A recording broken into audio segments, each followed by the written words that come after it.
Welcome back to Hacker Hangouts on Saturday morning at 11 a.m., where we are every single week without ever skipping one during holidays or sick or anything like that. Consummate professionals, consummate. So it's the death of the hacker. And this came from really, there's like so many conversations I want to have around this, but it stemmed from, Hacker Warehouse, owned by a guy named Garrett. Garrett wrote a book called The Hacker Mindset. Fantastic layout of how do you like take your skills and move them into like the real world. And he went through a course, like just like I did YouTube and things like that. It's how you learn. You go through courses and you get like recommendations and feedback from people. And one of them was how to build a brand.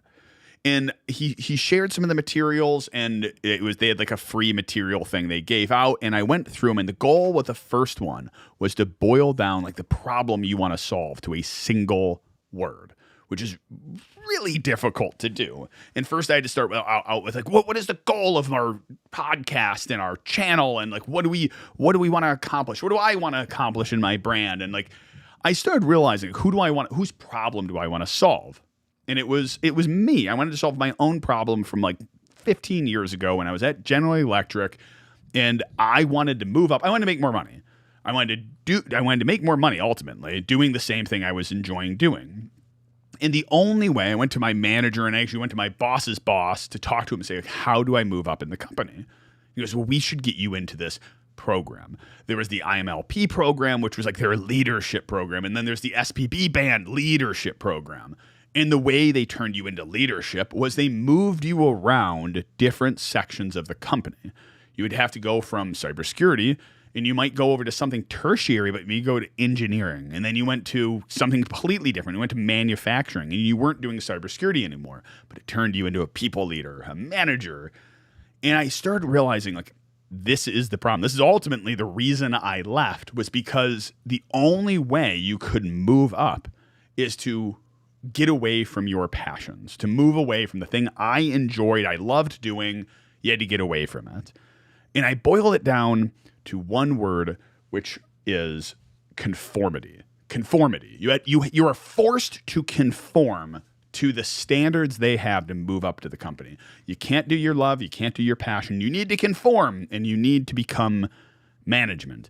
And I realized if this trend continues across all companies, it is leading to the death of hacking. And there's other reasons too, which we're going to get into right now.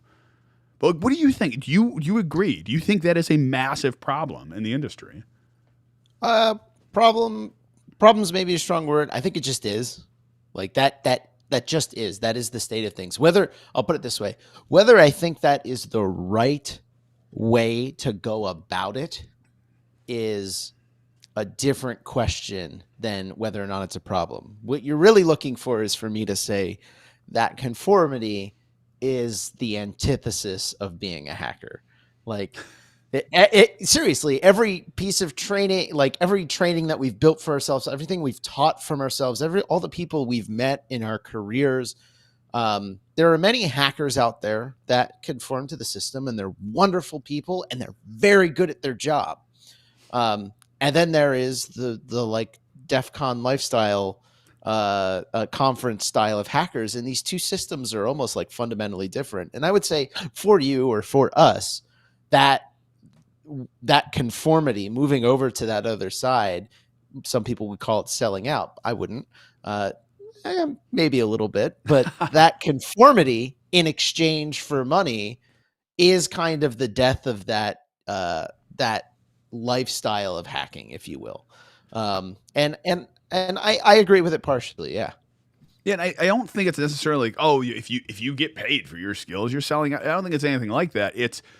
I think over your career, you are forced to make decisions in which move you away from the reason why you started. It was funny. There was, I'm working out. I'll drop it right there. And I have the most ridiculous playlist I have ever listened to, because I want to listen to nonsense music. I don't want to listen to good music. I want to listen to complete nonsense music because it just needs to be noise in the background.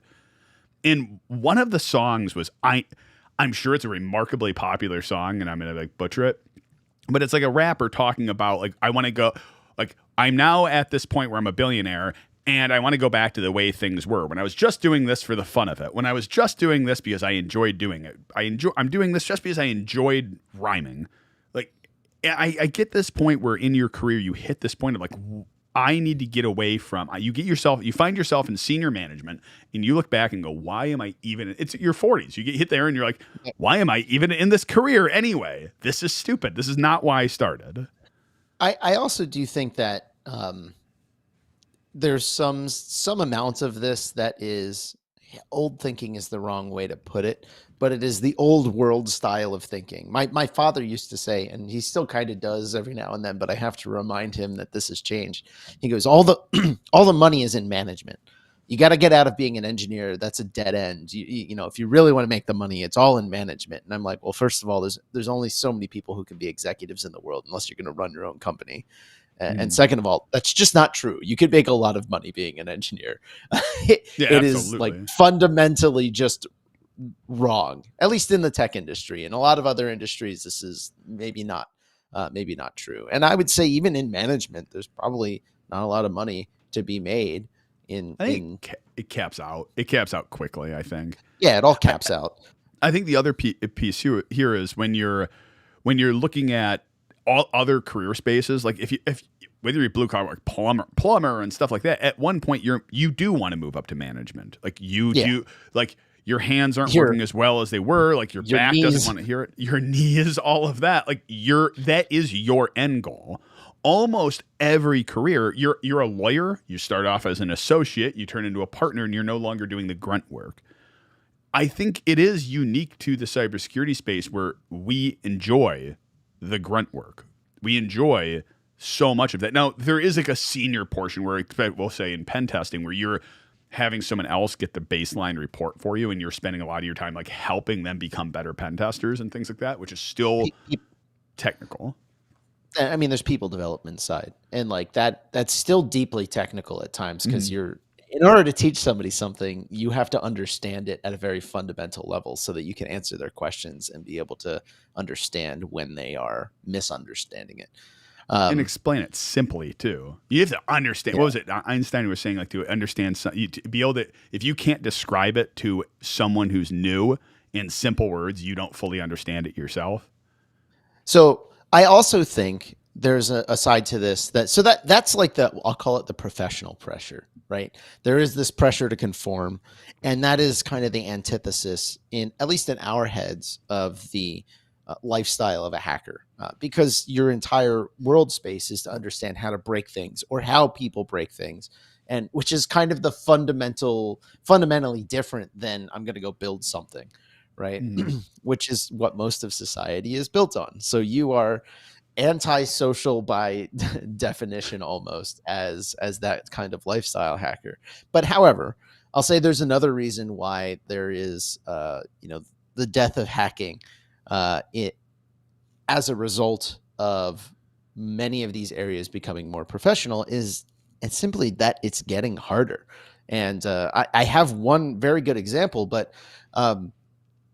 how is it getting harder? Well, you and I and other people have built our careers on what I would say are very primitive forms of hacking that existed before cybersecurity really became an industry.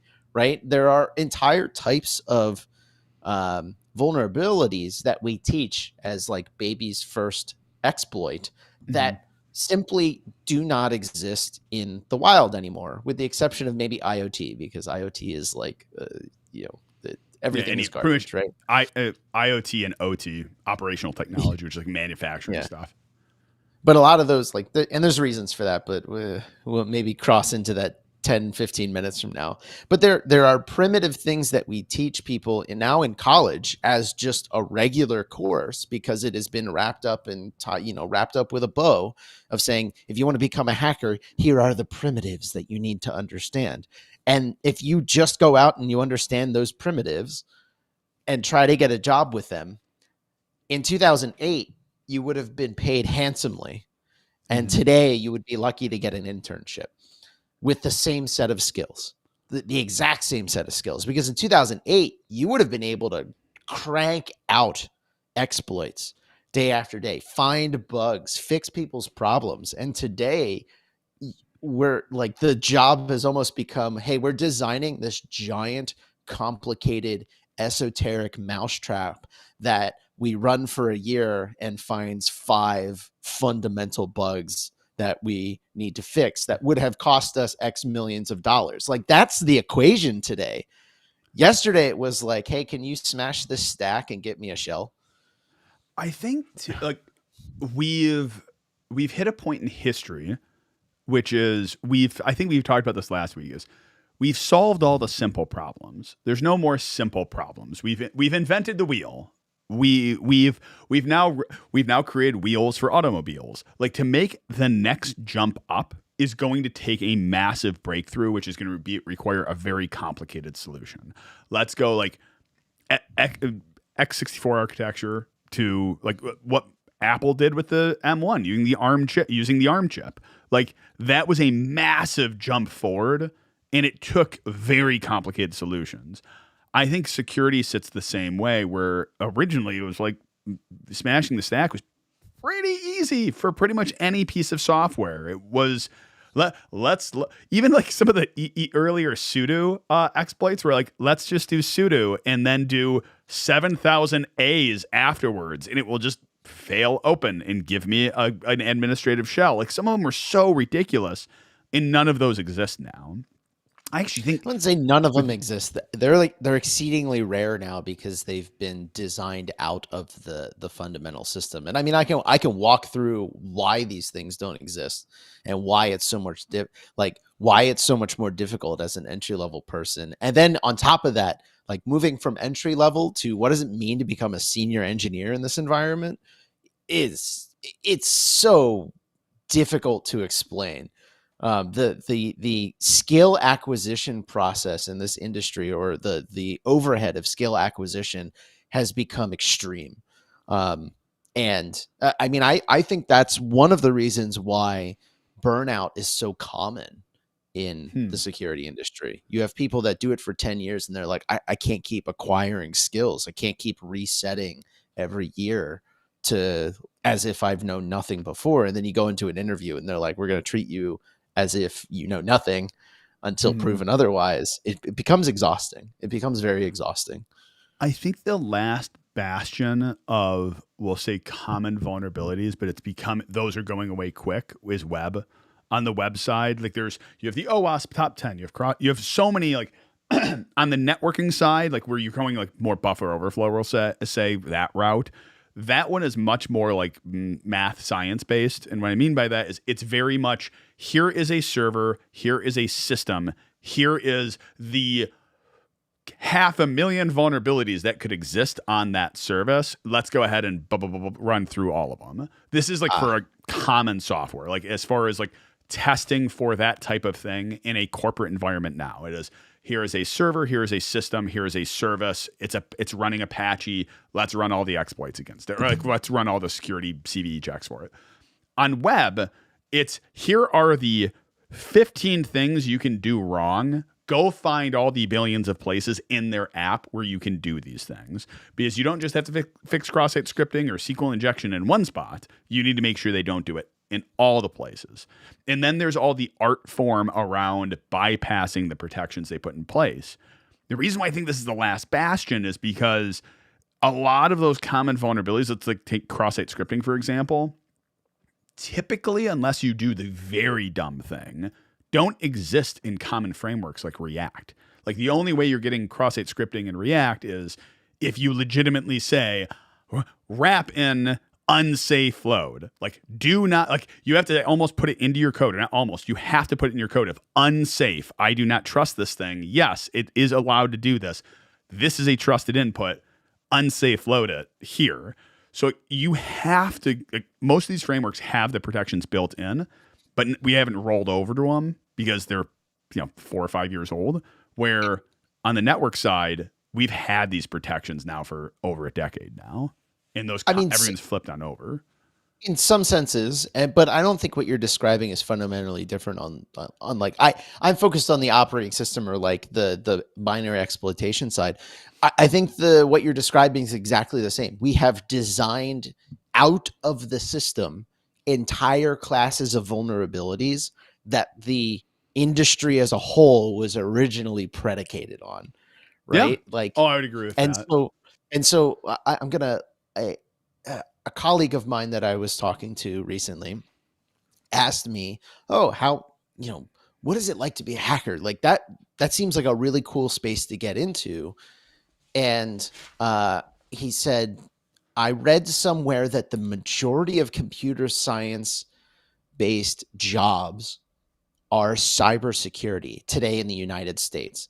And I had to stop and think about that and say, I would not be surprised if that is true presently. If you were to go look at all of the computer-based jobs in the United States, if there wasn't, 50% of them or a very large chunk of them that were based in cybersecurity. However, I did say back to him, I would bet that more than half of those jobs, maybe 70 or 80% of those jobs, never write a lick of code. Their job is to run existing frameworks and write reports, or all the we would call them ancillary positions that don't necessarily require you to have deep technical understanding of how these vulnerabilities were designed out of the system, right? That's what I mean. And so like the number of people out there, and trying not to gatekeep here, the number of people out there that we would qualify as a hacker in the sense that they're capable of, I would say, writing these exploits from scratch, from hand, understand the whole stack. The number of those people out there is very few in comparison to the quote unquote total number of cybersecurity jobs in the US. Do you agree with that? Do you disagree? You hit a point which I would agree with what you're saying. the the kicker is something you kept hitting on was I think there is a difference between I don't know what the other word would be a hacker an innovator we'll say and someone who is going into the field to say this is my career path. This is what we talk about at DEF CON, saying whether it's 2080, I would probably even put it like 95.5 that it is a security conference for most of the people there. 90% of the people there, it's a security conference. It's an industry. InfoSec. It's an InfoSec conference. And then you have like 5 people who you start going, ooh, like this is my people.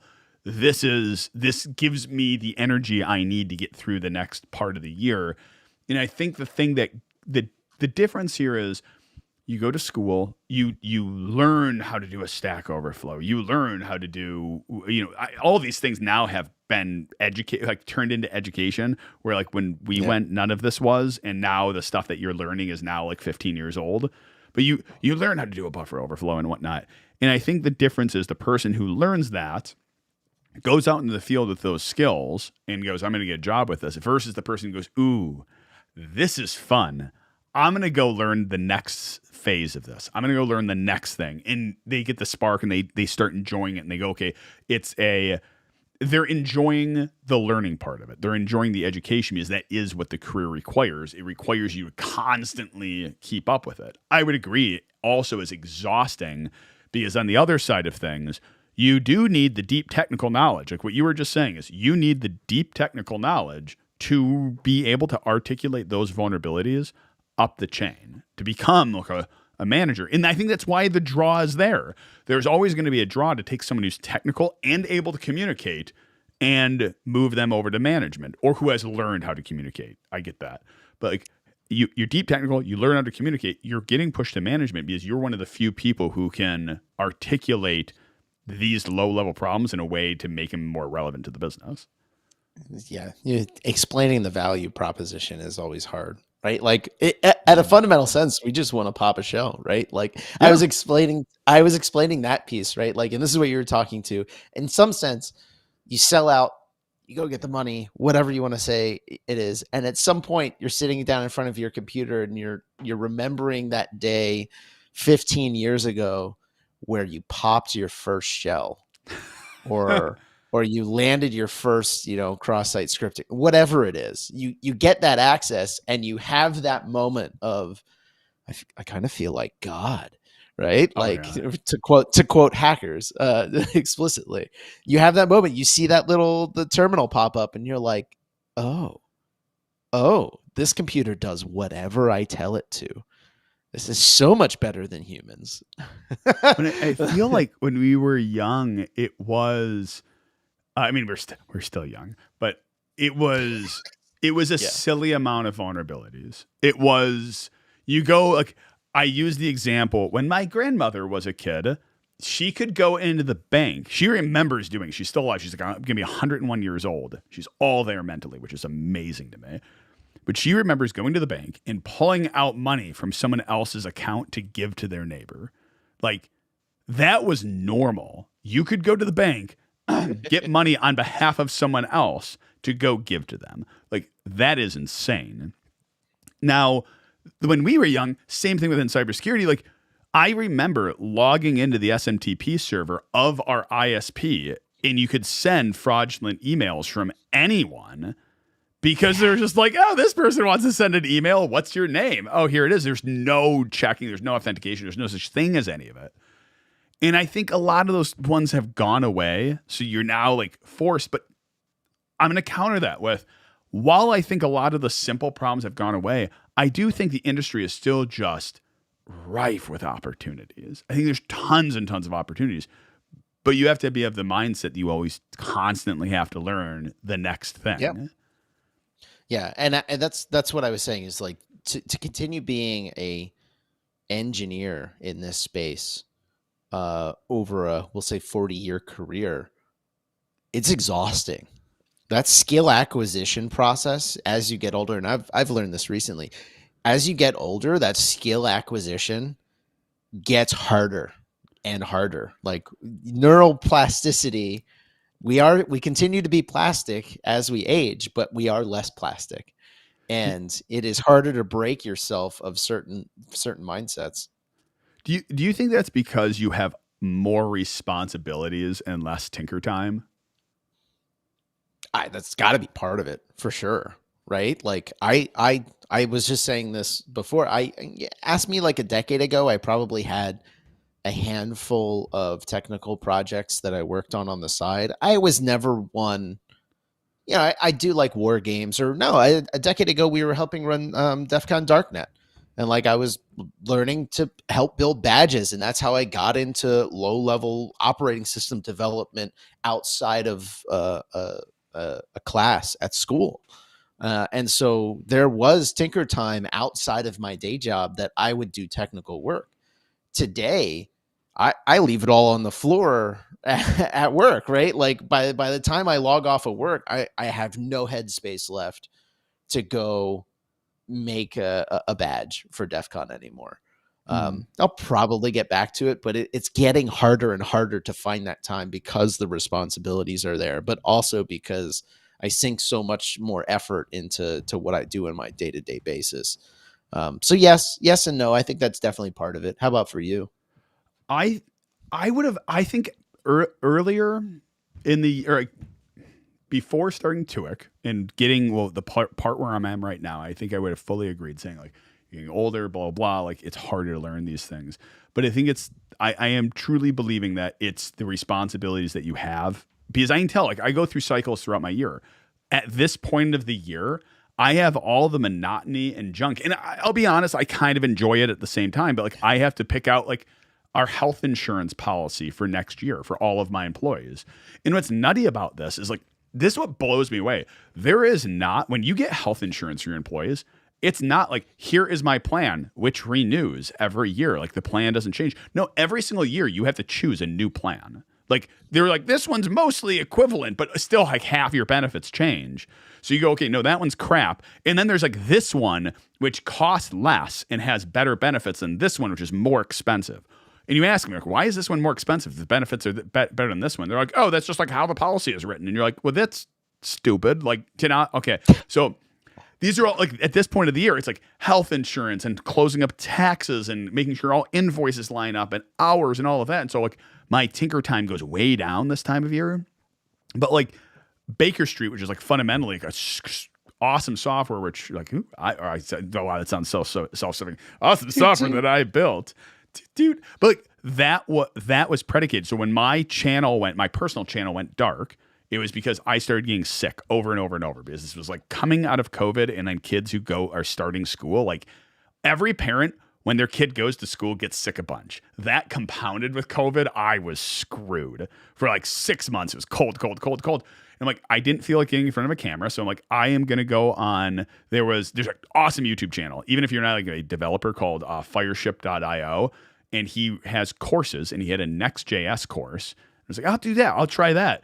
So I picked that up and then just started building this piece of software, which solved my own problems. And I was allotted the time for it because I was sick. I dropped the YouTube thing, so I had extra time. So I think spinning back to it, it's like, no, I think if you're allotted the time and you have a purpose and reason to do it, like again, going back to the conformity problem, I think like the solution to that is maybe like it's taking the things that you're curious about and with an opportunity to capitalize. Take your curiosities, take the things you can capitalize on, and then that's your motivating factor to keep moving forward. And I use the example, like curiosities are great. There's a lot of curiosities. There's a lot of things you're curious. I'm curious why people like white chocolate. Like probably because they're semi-insane because it's not chocolate. So how does this tie back into hacking dying? Because it sounds like you're saying hacking is alive and well in the spirit, in our hearts, in our hearts. But this is where I'm saying is like I think as a generation, we love having the badge of honor that we're busy. And I think it's true. It's not just saying, oh, we're busy and you're not busy. I think we're actually truly busy because there's a lot of responsibilities, work and everything else. With everything going on, you go, okay, I am actually busy and stressed. So you're not allowing yourself tinker time. You also have whatever job you're in. If you're not a consultant, like here is like the drive. I actually do believe like consulting is the salvation to our entire industry of why everyone should move into a consulting role. Neither here nor there. I think it is dying at the enterprise because it's forced to die at an enterprise. You're not allowed to have a technical role at most enterprises. And even those engineers who do find a technical role at an enterprise, you're still pulled constantly to get higher and higher. Unless you are at one of like the very big name engineering firms, we'll say like software developers, where they have understood the value of deep technical skills, which I think are very, very few. Of leaving their engineers alone. Of leaving their engineers alone. But at the same time, you get places like Twitter, where you have someone who goes, okay, the company's losing money, and we have all of these projects that have been built, which are all valid products. Google has done it too. It's like, here's a zillion off-shop projects that people have enjoyed doing, but that's costing the company money, not knowing that's where all the innovation came from. And they're like, okay, we're going to just cut all the engineers.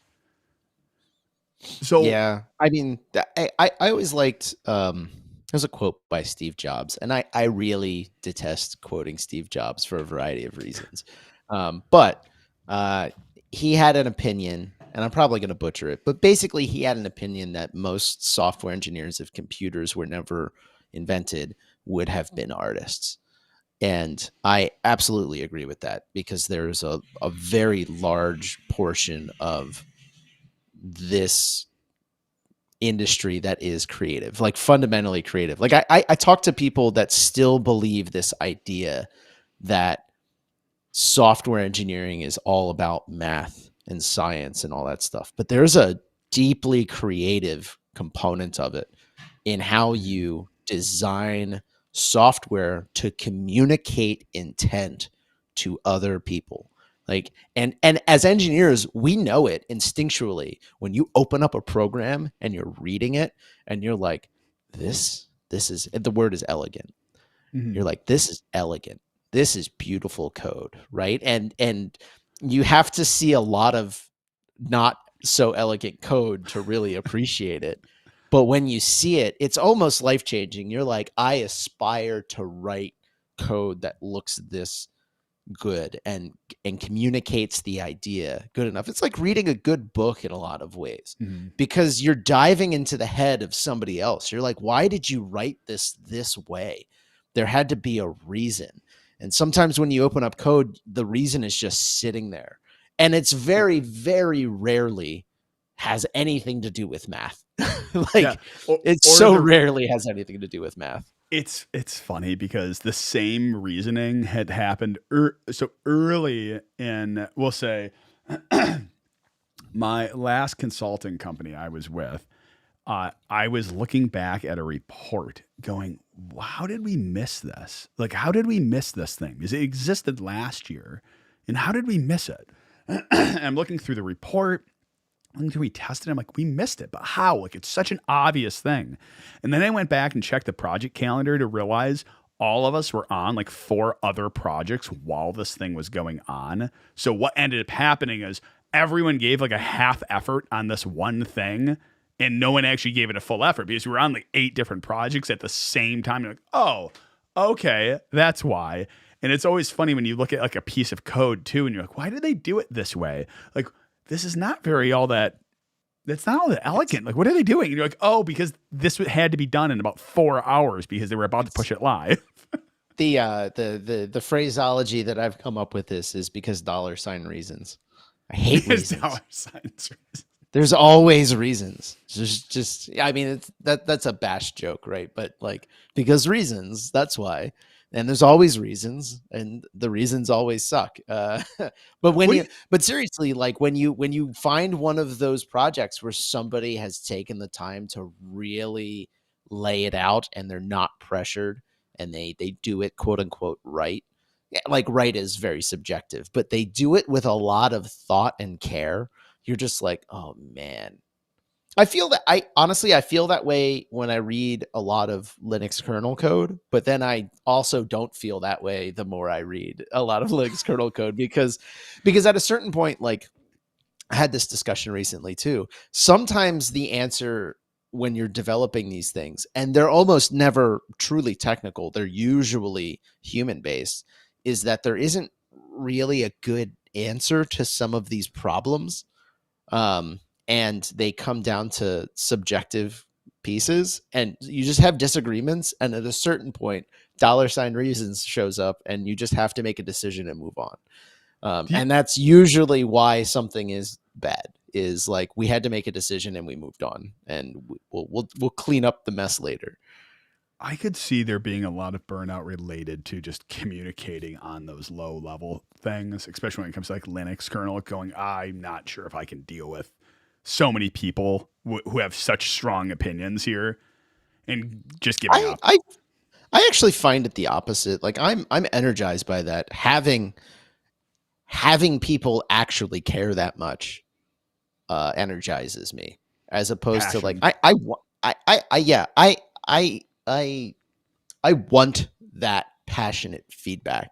Am I always going to conform to the feedback? Maybe not, because I have my own opinions, right? And that's a piece of advice I always tell people in this industry. You will maybe not write it right away, but you will eventually be paid to have an opinion, and that is very difficult to jump over.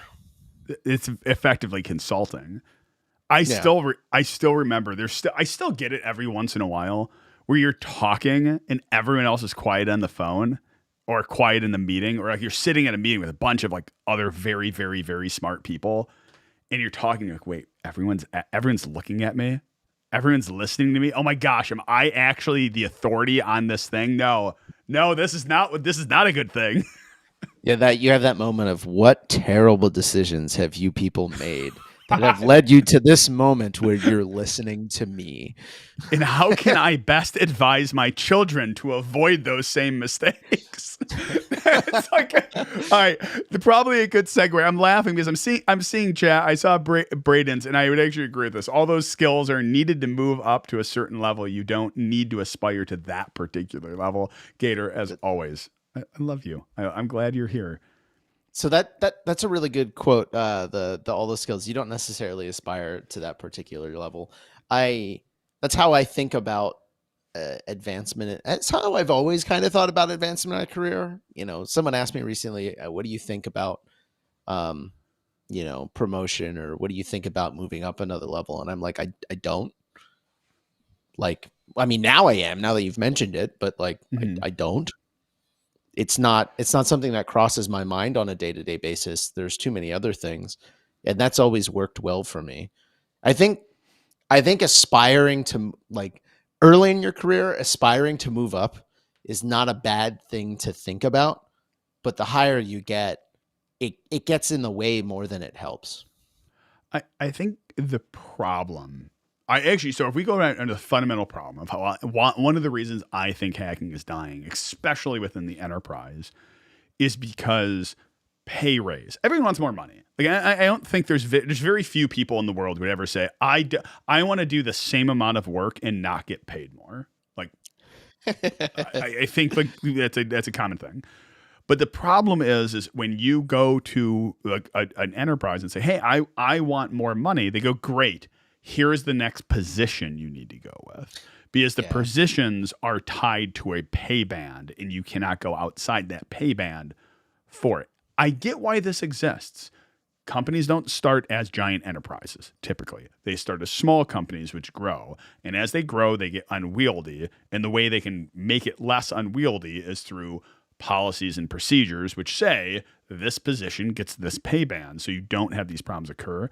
But I think they never thought about how that type of thing works within the technical sphere. I almost feel like we set up, at least most of the enterprises I've been at, they've set up the enterprise as if they were manufacturing company, like automobile builders, Yep. and you have position and that. In none of these structures were ever built for engineers. That's probably why I I think that. I'm going. No, I think what you're describing is that conformity, right? Like the bigger an organization gets, the more you have to generalize a person, and a person to fit into a random role in order to justify that role's existence. And the more you do that, the further you get away, like the further you get away from allowing whoever fills that role to be what we would call a hacker in that mindset, because like that conformity is the antithesis of that pure unbridled creativity of being able to look at a system and be like, I'm a I all of these rules are arbitrary. Let me break them. But also let me go to my day job where all of these rules are not arbitrary and must be followed, to a T. Otherwise I get deleted. Right. I I wonder if why something we touched on earlier, if why a lot of the the companies that were built as technical companies, mostly software developers and things like that, because those companies were built that way, they understood that we have these deep technical people, and there might be different engineering roles and different pay scales for those engineering roles. But they understood that technical people can stay technical, and we should allow technical people to stay technical. Wherein most enterprises which are not based on some sort of software or technology, why that type of payroll doesn't really exist. Does that make sense? Yeah, no, that makes sense. And that explains a lot. My father's career was mostly from the 70s to the 2000s, and why his opinion is largely like, oh, all the money's in management.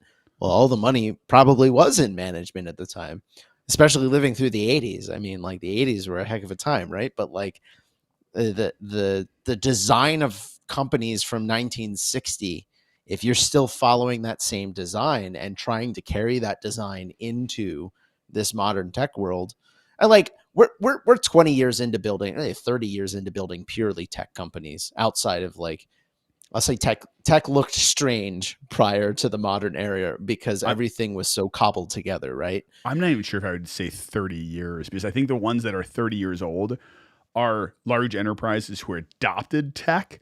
But like if No, you go to like AOL was a tech company in the 90s. Oh yeah. Okay. Yeah, right? I would agree with that. So like I would say like 30 years is probably that time frame of modern tech companies of iterating through the modern design of a tech company. Prior to that, I would have called them engineering companies, Hmm. pure like core engineering companies. You were usually making the hardware or like designing on top of the pure hardware, but like there are entire stacks now that are so purely um so far abstracted away that the type of work is just fundamentally different. So I'm going to flip our topic here, which is we started Sure. with the death of hacking. I think we can both agree that yes, hacking as an industry is dying.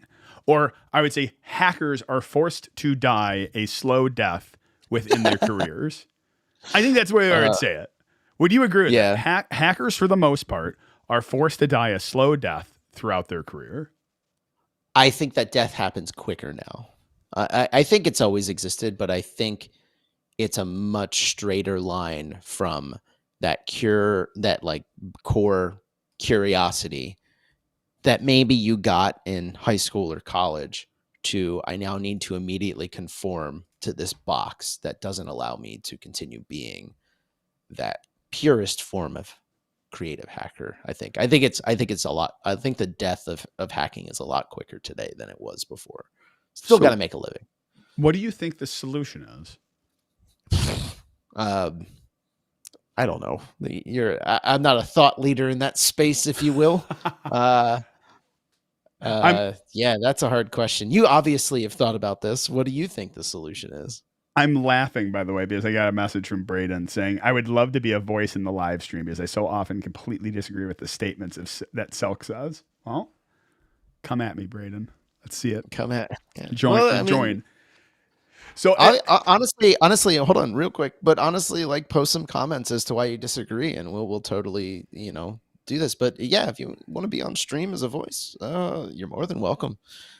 I, I I think the solution here, and I thought about this a little bit because I said like, and again, it's not fully fleshed out, but I said I think in order to avoid that slow death, you have to look back at look, what are the things I am curious about.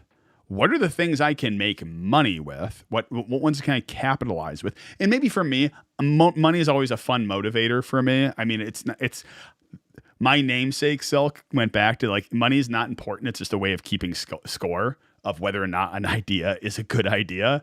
But I think taking the things that you're curious about and then capitalizing on those. And again, it doesn't always have to be money. And I think though, if I look at the core of this, and this is going to sound very lofty, like, ooh, this is the solution, but I think it's authenticity. I think the way you can avoid conformity is through authenticity. I hearken back to you when you had to give a presentation in front of like all these like 4-star generals or whatnot, like very powerful, very smart, very well to do, dressed accordingly people, and you dressed well and you wore a kilt. And it signaled to everyone that this is a person who's deep technical, understands, is very respectable, but a little bit weird. And I think there's this ability to go, okay, what do I truly enjoy? Who am I? Like, what if I want to go authenticity, what does authenticity mean? It's being true to yourself. And we have said hacking is not a career. We've said this before. It's not a particular set of skills. It is down to the core. It is to the marrow of your bones. We talk about this. Like when we go to DEF CON, we've talked about like, what is a hacker? It is not what is a hacker. It's that I am a hacker. And if I want to be authentic to that, then I have to find mechanisms in which keep me at the level of enjoyment and the curiosity and keep that alive. And then how do I drive that into a career? How do you avoid a slow death? Now, this is probably the more like specific one. You put yourself in a career path where you get rewarded for your curiosities, which means you have to go down, whether it's an innovator route, whether it's a creator route, whether it's through an engineering route, but put yourself in a position where you can be rewarded for that. I don't think it's at large enterprise, unless if you're an engineer, it's at the companies which are software companies. If you're a person who loves like breaking apart a problem and solving puzzles, I totally think it's the consulting route. I think you have to go and become a consultant, and you have to go into a consulting company. I think there's a little bit of not survivorship bias. What is the term? There's a little bit of, you're biased by the fact that you are a consultant. I am tremendously biased by the fact that I'm a Okay, good, you consultant. admit it. Let's be very clear here. I am remarkably biased. So I'm going to challenge us a little bit, right? In this sense, we've drawn this wonderful box around the term hacker. You're like, what is a hacker? And how do we stay truthful to that? Even that is like, you have to conform by not conforming, right? Like, so we're being a little bit gatekeeping there, and you gotta respect that. We're a little hoity-toity in that manner for sure. Trying not to be too much in that sense, but like, I do think if you took everything you just said and applied it to the music industry, a lot of people would be nodding their heads along with you. And I don't think there's fundamentally all that much difference between these two. They're fundamentally creative endeavors. And what what you're saying here is the solution is to just be authentic. And if you were to say that in terms of the music industry, you're basically telling those artists, your solution is to stop eating and just make your music, right? Because it's very difficult in the music industry to extract value out of that system if you don't conform to whatever those rules are. It's a hard life. And the only reason that you're not using that opinion in this context is because it's very easy to extract value out of this system with these technical skills. Right. I would agree. So I think just got to observe that. But fundamentally, what you're saying isn't all that different in terms of what you're really saying is a complicated way of saying you could sell out a little bit. It's fine. But don't sell out all the way. Well, no, look, let's use the music. What you're really industry. saying is Gowrie can sell out, but he can't wear a suit. He has to continue wearing a kilt. No, like let's go with the music. I don't know the music industry. I am not a musician. I don't even aspire to be one. I played percussion, and that was the closest I came. Didn't even have to read real music. If I look at that route where I go, okay, you need to eat the black bean chili at the back of your refrigerator and then go off and do this. I think for some people, that is the absolute right route. It was for me. And I can say that, like, when I started my company, I ate the black bean chili at the back of the refrigerator, and it was old in order to start the company. Now, that being said, sometimes that is the right piece of advice. But within the music industry, if you go, I love music, I love creating, I love doing this thing. You go, well, I aspire to write an album. You're probably not going, like, it would be really difficult to do that. But you go, okay, what do I enjoy doing? Oh, I enjoy sharing. Maybe it's sound effects. Maybe it's selling sound effects. Maybe it's selling jingles. And like, there's lots of different directions you can take within the industry. And you have to look at what do I enjoy doing? What can I make money doing? And where is the need? I think you can do the same thing within cybersecurity of saying, what do I enjoy doing? What am I good at? And where is there a need? And if it's binary exploitation, great. There's a lot of companies which specialize in that and reward the individuals who do nothing but that. I don't know the company Binary Ninja. I think we ended up meeting that guy who runs that at DEF CON, who talks about, I'm guessing sole part of their business is binary reverse engineering, binary exploitation. If not them, I know there's other ones. But like you are the profit maker for that company. I think you need to put yourself, if we go back to the, maybe not the music industry, but we go, how can you best put yourself in the position where you are the profit maker for the company? And because, like, again, in the enterprise security, unless the company, the big enterprise is like, I don't know, I want to say Fishnet, but that company's been gone forever. Trustware, whatever it is, Trustwave or whatever it is. If most enterprises, security, your overhead. Like, you don't make money for the company, you lose money for the company. And whatever circular logic crap you can come up with, where you go, no, we're actually have an ROI, it's all BS. It doesn't exist. Put yourself in a, go on. You know what's funny? I was thinking about this. As consummate professionals, we definitely have these topics made up weeks in advance. Definitely, we didn't come up with this thinking about it on the couch as we're about to fall asleep last night. And definitely the thumbnail was not made 10 minutes before stream. But I was thinking about this, and I'm probably going to, this is probably apocryphal to in some sense, but I could definitely see this being the case. Supposedly at MIT, cybersecurity was not something you could study for a very long time, beyond other institutions doing that as a dedicated study path, because they didn't see it as a valid field of study. They thought it was a subset of computer science, and that it was more, bugs are not something that should be studied. I believe, although I can't say for sure, that they have probably evolved on this, because there is a legitimate field, like actual scientific field of study that is based in computer science. But that's really interesting when you think about it. And in some senses, I think industry sort of has adopted that mentality where it's like, this is something we have to have, but we don't think it's valid, right? We got to accept that this crew of people are going to be a little strange, and we have to have them because regulations have evolved, but we don't think we should necessarily foster that same level of creativity and try to put them all in a box and then eventually cut their jobs because we don't see the value, right?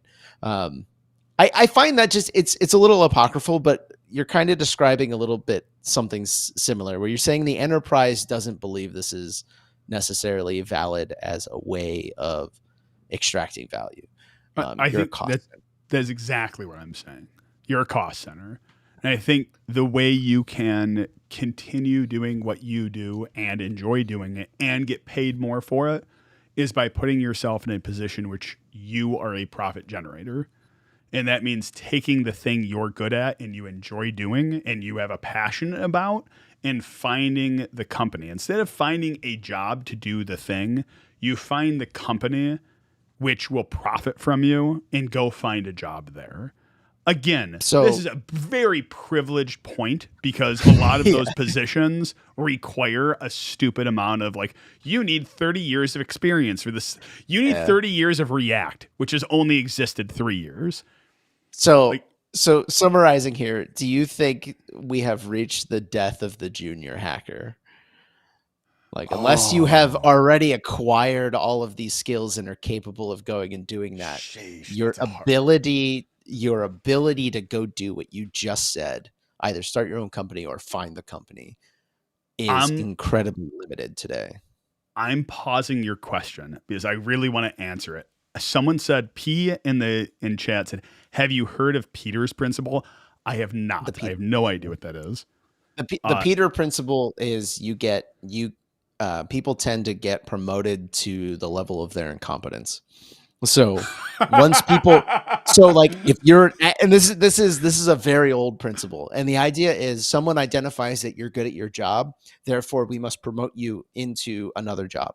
And if you continue to excel, you will continue to be promoted until you are no longer good at your job, which is exactly what you just described, right? You look at an engineer who's good at what they do, they execute well, and they go, that person should be a manager. And sometimes that works out, and sometimes it doesn't. And as I'll say, as an individual, you do have to, sometimes it's the right decision, and it's definitely decisions that should be thought about, but that's an old concept. That's really funny. I have not heard of that, and kind of brilliant. Really? Wow. I will, my only comment on that would be, I have, feels like an old person piece of advice, which is, when I was younger, I wouldn't have taken this advice, and I wish I would have, which is, always look towards the long-term win. Like, don't take the short-term gain, because life is very long, and positions and jobs and careers and like things, like you would always say, it's not what you do, it's who you know. Like, that's one we hear all the time. It's not what you know, it's who you know. And that is remarkably important, especially in cybersecurity. The field's not that big. Like, our entire field, Yeah, someone Yeah. else. It's like the 7 degrees of Kevin Bacon, like the 7 Well, degrees of Deviant Ollam. Everyone knows Deviant Ollam. It's just like, how many people do you have to jump through? it depends how you define our industry, because according to some anecdote I heard, half of all computer jobs in the US are cybersecurity. So maybe it used to be small, but it's not anymore. You just have to draw a smaller box for that to be true for you. Fair enough. Oh, Let's. this is all a complicated way of saying, Silk, you're not special. No, I disagree. I am special. My mom says I'm special. When you asked, my wife says I'm special every day. You asked a question, which was, do I believe there's the death of a junior hacker? Gosh, it's a hard one, because one of the roles I've taken on for some of our clients is interviewing juniors for them. They want to hire a junior. They give me candidates. I interview them because they want someone who can do a technical interview. The skill variety that I have found in some of the juniors is incredible. And it's very hard to do. Like, the way you do technical interviews, typically, the way I do them, not the way you should do them or whatever, within, we'll call it pen testing, is because there's no way, without like putting them through a lab environment or something like that, where you can test them. But even if you do a lab environment, it's an incredibly silly test to do, because you have to like time box it. And then there's a zillion other things. But like, the thing I look for is passion. I've talked to you about this before. It's like, I am looking for someone who do they have a home lab? What are they working on? What's their side projects look like? What was the last cool thing they learned? What do they think of AI and ChatGPT? And like, because I don't really care about their opinion on ChatGPT. I care about like, are they optimistic? Are they not optimistic? Like, are they like I don't want to, like, I think team fit is huge at a company, because like no one wants an Eeyore on their company. You know what Eeyore is? Winnie the Pooh. He's on Eeyore. Like, it's like the guy who just brings everyone down. I like Eeyore though. Eeyore. I love Eeyore. I love Eeyore and Tigger. I think they're my two favorite. They're my two favorites, and they're two diametrically opposed, and I think you need both. I would, but so I do these interviews and I look at the skill set, and some of the people who I have interviewed, it is insane the skill set they have, because they have tools like Hack the Box or Try Hack Me. And like, by the way, anyone who is actually looking to get in this career, the piece of advice I would give, spend like an hour or two on Hack the Box, and you can call yourself the top 1%, because they legitimately have so many they have so many accounts that have done nothing. So if you like solve like 10 challenges, you're in the 1%, and you can put that in your resume as the top 1% of hackers on Hack the Box. Point being is, so this is funny though, right? Because the set of skills, it's easy to acquire now, and that's great. But a lot of those skills are hard to actually execute with today, because they're using old concepts that have been designed out of systems, right? Mm-hmm. And so you are impressed by the breadth of exposure to all of these things. But now that's required. That's my point, is like, that's required for a junior engineer. And so like, to be a junior engineer today, you have to be what would have been considered a senior engineer 10 years ago. Oh, I completely agree. No, I completely agree. So like, it's insane. The space to be creative has been crushed by the requirements forcing you to have an extraordinary breadth of skills. Some of that comes with, I think, the commoditization of the industry. Pen tests, example, absolutely, have been commoditized. Like, there are like, and I use even some of the ones we do, like some of our clients just need a checkbox. We have this number of systems. We need to satiate it. We have this much money. Like, can you do something for us? Yeah, we can check the box. We can do these things. Other ones are like, we need you to actually do stuff and get in and find our weaknesses. Like, we actually care about that. And it's not that one's wrong or the other one. One might be a small business catering to large businesses. One's might be going to SOC 2. One's actually selling a piece of software like as a SaaS. Like, they all have different wants and desires. It's like across every industry. Like, do you want a good piece of software? Do you want a software that's minimal viable product to go get money and funding? Like, very different things. I think so much of it has become commoditized that the skill set around, again, hacking a cyber, we always put in that. I always use pen testing as the field. But you're like, that has gotten so commoditized. We don't need creativity. We need efficiency in getting it done. Yeah. I think efficiency trumps creativity. Like conformity trumps curiosity. Yeah. You need conformity, not creativity. Like you need someone who's going to go check all these boxes. That's literally how we started. You're like, oh, there's all this conformity. It's the same thing. Sorry, my dog is stretching in the background. He's taking a nap. And I think that is the balance. That's, I think, how you sort of like, if conformity is the death of hacking and curiosity is the savior of it, I think there's a balance in curiosity to conformity. It's the requirement of schools. We've talked about this. We talked about how do you educate young hackers? Give them tinker time.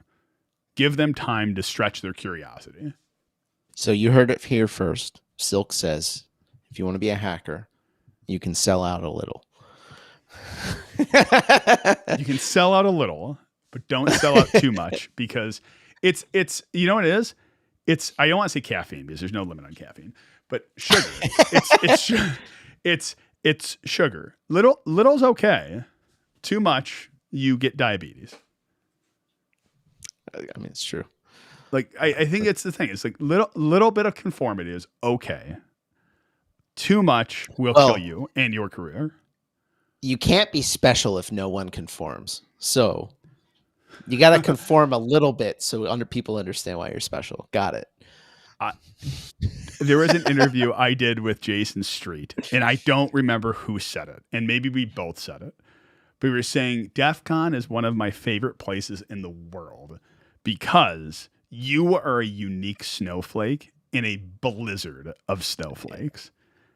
It is such a cool concept when you look at hacking and, well, saying running after your curiosity is non-conforming is that fact that you're a unique snowflake in a blizzard of snowflakes. Gator is a good comment. Which one is that? He says, sell out a little, but don't lose your kilt. Don't lose your kilt for other reasons, but yeah. It was Gowrie who taught me what the difference between a skirt and a kilt was at DEF CON. It's a skirt you wear underwear underneath. Yeah, I'm usually wearing a skirt because I'm not a degenerate. But I'm not degenerate, and I walk 100 miles in 4 days, and no one wants to be around that. All of this is true. What is your final thoughts here? Oh, you sell out a little, but don't lose your kilt. That's definitely that. I'm gonna use that from now on. Yeah, that is quite amazing. Thank you so much for joining us on Saturday morning for this live podcast of Hacker Hangouts. Thank you for watching, and hack on.